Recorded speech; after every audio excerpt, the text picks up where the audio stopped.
This is the Gateway NP-1 Gateway Junior sewing machine, NP-1, and someone has asked just a quick video on threading it.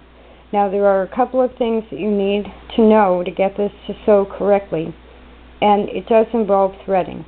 The first one is you need to have a thread spool that preferably has a wooden top and a center hole that isn't too wide for your tension spring, which is right here. Your tension spring and nut need to hold the thread firmly in place.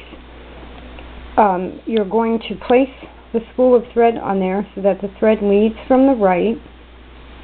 You go from there right over to the needle bar, which is right here, and you put the thread from the right to the left, and then bring it straight down to the needle. And the second point you need to know about the needle, this is a normal universal sewing machine needle. Singer calls them number 2020.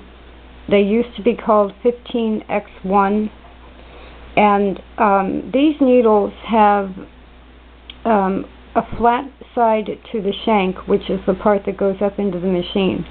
And when you put the needle into the gateway, you need to have the flat side of the needle facing to the right. And then you bring your thread down, as I said, and thread the needle from the left to the right. Now the other thing you may have to adjust just a little bit is the height of the needle. I just had this loosened and I pushed the needle up too far and it wasn't making a stitch, so I loosened it again and brought it down just a bit, and now it's making a stitch.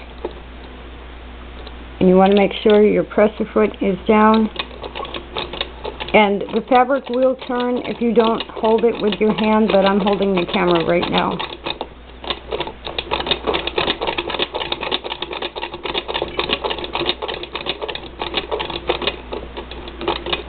I don't know why it does that on these, except it has to be that they just don't force it to go straight or something with the feed dog and the loop set up.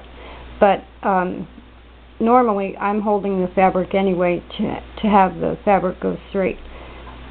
So that is how you thread the Gateway Junior NP-1 sewing machine.